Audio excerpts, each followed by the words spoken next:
Hi everyone, welcome back to my channel study all by Nikhil. Today మన topic వచ్చేటప్పటికి ఏంటంటే image insertion and paragraph tags.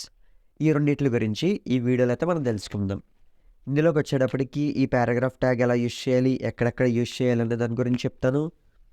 At the same time image tag ఎలా వాడాలి, ఆ ఇమేజెస్ని ఎలా insert చేయాలి, దాని గురించి అయితే కంప్లీట్ ఇన్ఫర్మేషన్ అయితే ఈ వీడియోలో అయితే మనం తెలుసుకుందాం.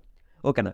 ఇంకా ఎవరైనా మన ఛానల్ సబ్స్క్రైబ్ చేసుకోకపోతే సబ్స్క్రైబ్ చేసుకోండి, లైక్ చేయండి, షేర్ చేయండి. ఓకేనా? ఇంకేమాత్రం లేట్ చేయకుండా మన వీడియోలోకి వెళ్ళిపోదాం. Let's go to the video.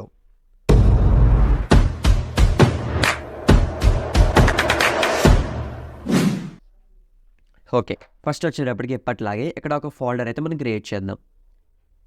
Folder name V4 అని ఎంటర్. ప్రీవియస్గా మీకు చెప్పినట్టు మనం ఆటోమేటిక్గా ఇక్కడి నుంచి మనం కమాండ్ ప్రాంప్ట్కి వెళ్ళి అక్కడి నుంచి మనం విజువల్ స్టూడియోకి అయితే ఎంటర్ అవ్వచ్చు.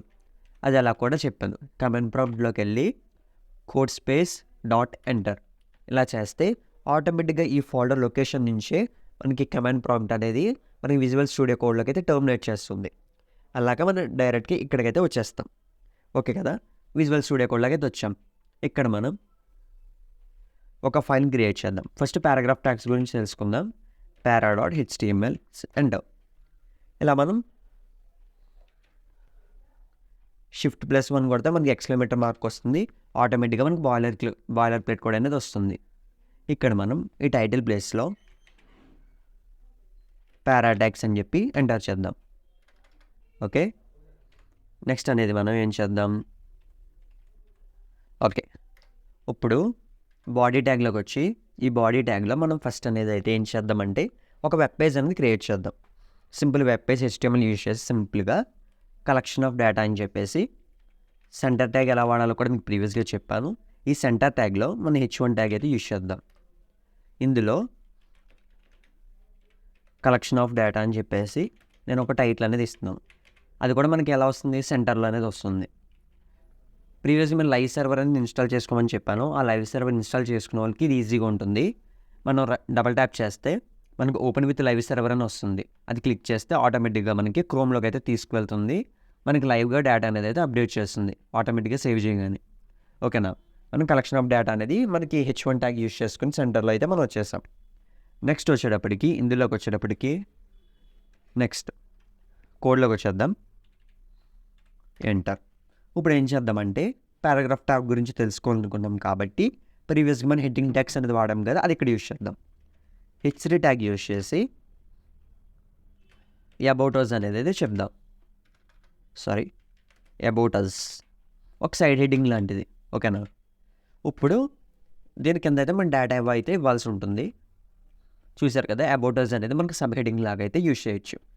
మెయిన్ హెడ్డింగ్స్కి వచ్చేటప్పటికి H1 H2 యూజ్ చేసుకుంటారు. ఇలా సబ్ హెడ్డింగ్స్కి వచ్చేటప్పటికి H3 H4 H5 అనేది ఎక్కువ యూజ్ చేస్తాం. మ్యాక్సిమం మనం యూజ్ చేసేది ఎప్పుడు ఎక్కువ H3నే యూజ్ చేస్తాం. ఓకే, ఇప్పుడు అబౌట్ అస్ అనే దగ్గర మనకి ఏంటంటే కొంచెం ఇన్ఫర్మేషన్ రావాలి. ఆ ఇన్ఫర్మేషన్ కోసం ఇక్కడ ఏం చేద్దామంటే మ్యాట్ ఇద్దాం. ఓకేనా? వెల్కమ్ టు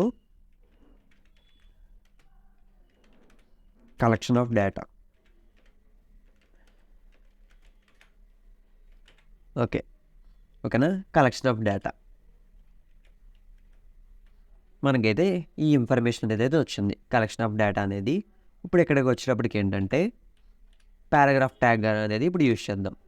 పారాగ్రాఫ్ ట్యాగ్ వల్ల అడ్వాంటేజెస్ ఏంటో కూడా చెప్తాను. ఇప్పుడు ఫర్ ఎగ్జాంపుల్ మనం కొన్ని వెబ్ పేజెస్లో చూసినట్లయితే ఏదైతే టెక్స్ట్ ఇన్ఫర్మేషన్ ఉంటుందో దానికి మనకు కలర్స్ ఇస్తారు. కొంతమంది హైలైట్ చేస్తూ ఉంటారు, కలర్స్తో రాస్తూ ఉంటారు, అవన్నీ జరుగుతాయి. ఇప్పుడు ఇలా సింపుల్గా ఇన్ఫర్మేషన్ ఉంది, welcome to collection of data అని. ఇప్పుడు ఈ టెక్స్ట్కి నేను కలర్ ఇవ్వడం అనేది నాకు ఇంపాసిబుల్, అది అవ్వని పని. అలా అవ్వాలంటే ఇలాంటి మనకి ఆ ఫ్యూచర్స్కి ఈ పారాగ్రాఫ్ ట్యాగ్ అనేది యూజ్ అవుతుంది అనమాట. దానికి ఏం చేయాలంటే ఏదైతే మన టెక్స్ట్ ఇన్ఫర్మేషన్ ఉందో సింపుల్గా P అనేది అయితే ఇచ్చి ఎంటర్ చేయండి. మనకి పారాగ్రాఫ్ ట్యాగ్ అయితే వచ్చింది కదా. దీన్ని ఏం చేయాలంటే ఓకే, ఇప్పుడు ఏం చేసాం? ఏదైతే టెక్స్ట్ ఉందో ఆ టెక్స్ట్కి అనేది పారాగ్రాఫ్ ట్యాగ్ అనేది ఇచ్చాం. మీకు అర్థం కాలేదంటే ఫస్ట్ సింపుల్గా ఎంటీ ప్లేస్కి వెళ్ళారు కదా, P ఎంటర్. P+Enter అని క్లిక్ చేస్తే ఆటోమేటిక్గా మనకి ఈ పారాగ్రాఫ్ ట్యాగ్ అనేది వస్తుంది అనమాట. ఓకేనా? అలా సెంటర్లో నేను డేటా అనేది పెట్టేశాను. ఓపెనింగ్ ట్యాగ్ క్లోజింగ్ ట్యాగ్ మధ్యలో ఈ ఇన్ఫర్మేషన్ అనేది వస్తుంది. Welcome to collection of data అని. ఓకేనా. ఇప్పుడు అదే ఉంటుంది information. Welcome to collection of data. మనకి మనం సిఎస్ఎస్కి వెళ్ళేటప్పుడు కలర్స్ ఎలా ఇవ్వాలి అని కూడా చెప్తాను. మొంగా అలా ఇవ్వాలంటే మనకి ఏ ట్యాగ్ కావాలనేది అయితే మనం ఇక్కడ నేర్చుకుందాం. ఫస్ట్ మీకు ఆల్రెడీ ప్రీవియస్గా కూడా చెప్పాను, కన్ఫ్యూజ్ అవ్వద్దు. ఎప్పుడైనా మనకి టెక్స్ట్కి కలర్స్ ఇవ్వాలన్నా ఇవ్వాలన్నా అదొక ట్యాగ్ లోపల ఉండాలి. ఇప్పుడు ఏదైనా ఇలాగా టెక్స్ట్ ఇన్ఫర్మేషన్ని కలర్ ఇవ్వడానికి యూజ్ చేసే ట్యాగ్ ఈ పారాగ్రాఫ్ ట్యాగ్. దాన్ని పీతో డినోట్ చేస్తారు. ఓకేనా. ఇప్పుడు ఇంకో కమెంట్ కూడా చెప్తాను. ఇప్పుడు టెక్స్టింగ్ ఎక్కువ చేస్తారు కదా, టెక్స్టింగ్ చేసే వాళ్ళు మనం ఏం చేస్తారంటే లోరెమ్ అనే కమాండ్ ఉంది. ఈ కమాండ్ వాడితే లోరెమ్ 25 పెడితే ఎంటర్ కొట్ట చూసారా, ఈ ఏమీ నేను రాయలే, సింపుల్గా లోరెమ్ 25 ఇస్తే 25 వర్డ్స్ అనేవి జనరేట్ అయినాయి. అదే మనం లోరెమ్ 100 ఇస్తే 100 వర్డ్స్ జనరేట్ అవుతాయి. ఇలా టెస్టింగ్ టైంలో కొంచెం మ్యాటర్ కావాలనే వాళ్ళు ఇది యూజ్ చేసుకుంటారు అనమాట. ఓకే, మనకైతే యూజ్లెస్ అది, కానీ తెలుసుకోవాలి కాబట్టి చెప్తున్నాం. ఓకే, ఇక్కడికి మనం పారాగ్రాఫ్ ట్యాగ్ అయితే సమర్పం. Next image insertion.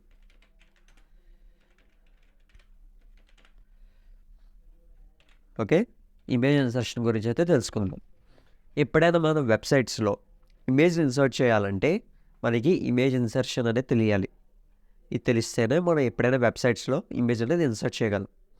Image insert చేయడం ఎలాగా, ఫస్ట్ సింపుల్గా ఒక కమాండ్ ఉంటుంది, IMG. Okay, IMG enter. ఆటోమేటిక్గా మనకి ఇమేజ్ కమాండ్ అనేది జనరేట్ అవుతుంది. ఇలా జనరేట్ అయిన దగ్గర మనకి 2 పార్ట్స్ అయితే వచ్చాయి, SRC, ఆల్ట్. అసలు SRC అంటే సోర్స్, ఇమేజ్ ఏ లొకేషన్లో ఉంది దాని ఒక సోర్స్ అనేది ఇక్కడ మనం ఇవ్వాలి. ఓకేనా.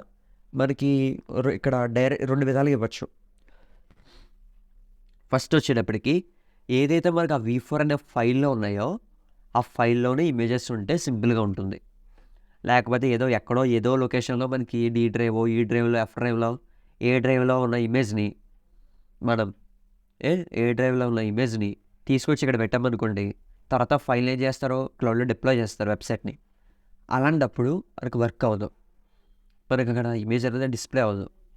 అలా అవ్వకుండా ఉండాలంటే, ఆ ప్రాబ్లం మనం ఫేస్ చేయకుండా ఉండాలంటే సింపుల్గా V4 అనే ఫోల్డర్లోనే మన ఇమేజెస్ అనేవి ఇన్సర్ట్ చేసేయాలి. ఇప్పుడు నేను 2 ఇమేజెస్ని ఇన్సర్ట్ చేసి చూపిస్తాను. ఓకే, ఈ drive, D drive,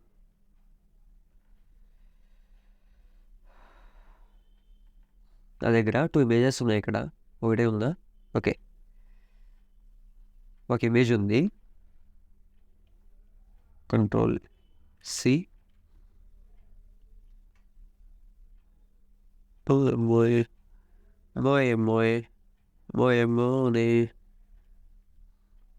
HTML V4 కదా మనం యూజ్ చేసింది యూట్యూబ్లో.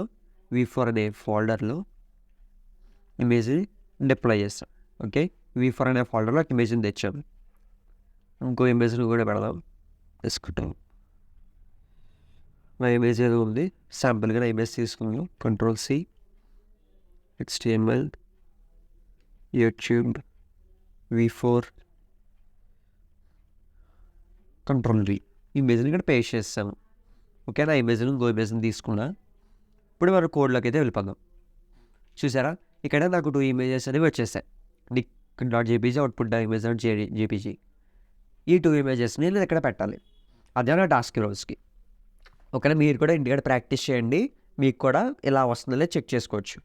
ఇలాగ ఎప్పుడైతే మనం ప్రాక్టీస్ చేస్తామో అప్పుడే మన బ్రెయిన్లో బాగా రిజిస్టర్ అవుతుంది, అదో పాయింట్. ఓకే, ఇమేజ్ SRC దగ్గర డబుల్ కొటేషన్స్ ఉన్నాయి కదా, నాకు అక్కడ మీరు చూసినట్టయితే కర్సర్ అనేది బ్లింక్ అవుతుంది.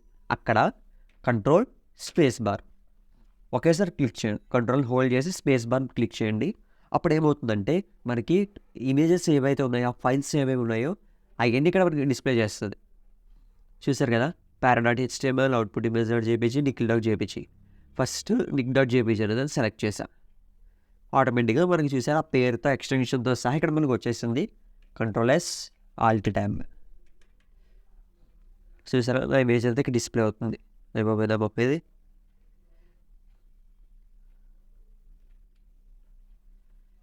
చూసారా నా ఇమేజ్ అనేది వచ్చింది. చాలా హైలో ఉంది. అంచెగా సైజ్ తగ్గించాలి. ఫస్ట్ హైట్ని విడ్త్ని అడ్జస్ట్ చేయడానికి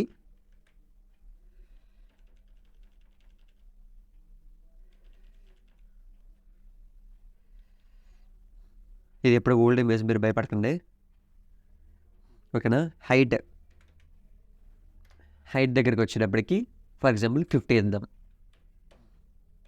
నెక్స్ట్ విడ్త్ VIDH విడ్త్ అనేది చెప్పేసి ఎంటర్ కొడితే విడ్త్ అనేది కూడా నేను 50 ఇచ్చాను. సేవ్ చేసా.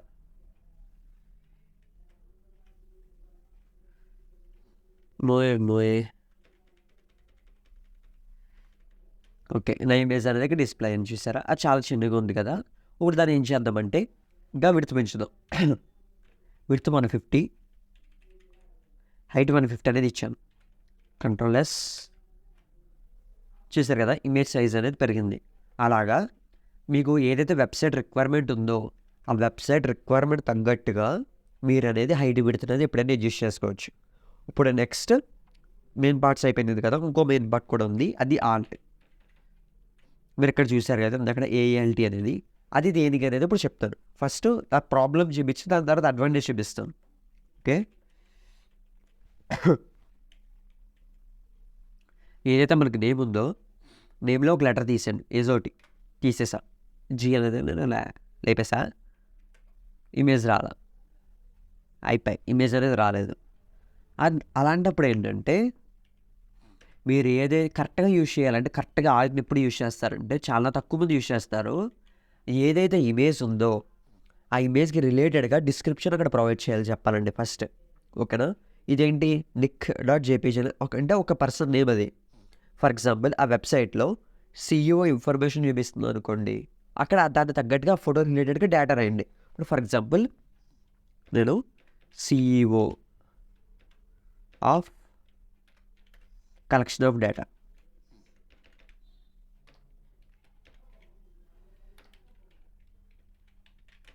ఓకేనా. ఇప్పుడు చూడండి, చూసారా ఆ ఇమేజ్ దగ్గరే మనకి ఈ మ్యాటర్ అయితే వస్తుంది అనమాట. ఓకేనా. ఆ ఇమేజ్కి పక్కనే మ్యాటర్ వస్తుంది. ఫర్ ఎగ్జాంపుల్ ఎప్పుడైతే సర్వర్లో ఒక్కొక్కసారి సర్వర్ లాసెస్ అనేవి జరుగుతూ ఉంటాయి, చాలా రీజనబుల్, చాలా అంటే రెగ్యులర్గా ఒక్కొక్కసారి జరుగుతూ ఉంటాయి. అలాంటప్పుడు ఏంటంటే ఇమేజ్ మిస్ అవుతుంది. ఇమేజ్ మిస్ అయినప్పుడు ఏమవుతుందంటే ఇలా ఎప్పుడైతే మనం కరెక్ట్గా అక్కడ మ్యాటర్ ఇచ్చామో అలా మ్యాటర్ ఇచ్చామో అప్పుడు కరెక్ట్గా అలా అర్థం చేసుకుంటారు. పోలే ఇక్కడ ఒక పర్సన్ ఇమేజ్ ఉండేది, ఆ పర్సన్ అనేవాడు CEO of collection of data అనేది అర్థం చేసుకుంటారు. అలాగా ఈ ఆర్ట్ అనే దాన్ని మనం యూజ్ చేసుకోవాలి కరెక్ట్గా. అలా కాకుండా మ్యాను, ఓకేనా, కొంతమంది వెరైటీగా ఉమెన్ అలాంటి నేమ్స్ ఇవ్వకూడదు. కరెక్ట్గా ఇమేజ్ రిలేటెడ్గా డేటా ఇస్తే ఎప్పుడైనా సర్వర్ ఇలాంటి ప్రాబ్లమ్స్ చేసినప్పుడు వాళ్ళు కరెక్ట్గా అర్థం చేసుకుంటారు ఫస్ట్. ఓకేనా. ఇలాగ మన ప్రాబ్లమ్స్ని ఓవర్కమ్ చేయొచ్చు. ఓకే. ఇలాగ మన ఇమేజ్ ట్యాగ్ని కూడా యూజ్ చేసుకోవచ్చు. చూసారు కదా. That's all about this video. ఈ వీడియోలో మనం మెయిన్గా ఏం తెలుసుకున్నాం, పారాగ్రాఫ్ ట్యాగ్, ఇమేజ్ ట్యాగ్, ఆ రెండింటి గురించి అయితే ఈ వీడియో అయితే మాత్రం మరి క్లియర్గా అయితే తెలుసుకున్నాం. I hope you can understand everything. ఇంకా ఎవరైనా మన ఛానల్ సబ్స్క్రైబ్ చేసుకోకపోతే ప్లీజ్ సబ్స్క్రైబ్ చేసుకుని లైక్ చేయండి, షేర్ చేయండి. మీకు ఈ వీడియో ఎలా అనిపించిందో దానికి సంబంధించిన ఇన్ఫర్మేషన్ని నాకు కామెంట్లో అయితే పెట్టండి. ప్రజెంట్ అయితే కొంచెం కోల్డ్గా ఉంది, ఓకేనా, అర్థం చేసుకోండి. మనకు 2-3 డేస్లో సాల్వ్ అవ్వగానే ఇంకా వాయిస్ మీకు బ్రైట్గానే వస్తుంది. ఏదైతే దీనికి సంబంధించిన ఇన్ఫర్మేషన్ ఉందో ఆ ఇన్ఫర్మేషన్ అనేది నేను టెలిగ్రామ్ ఛానల్ అయితే ప్రొవైడ్ చేస్తాను. దానికి సంబంధించిన లింక్ అనేది కూడా డిస్క్రిప్షన్లో ప్రొవైడ్ చేస్తాను. ఓకేనా. That's all about this video. Bye friends.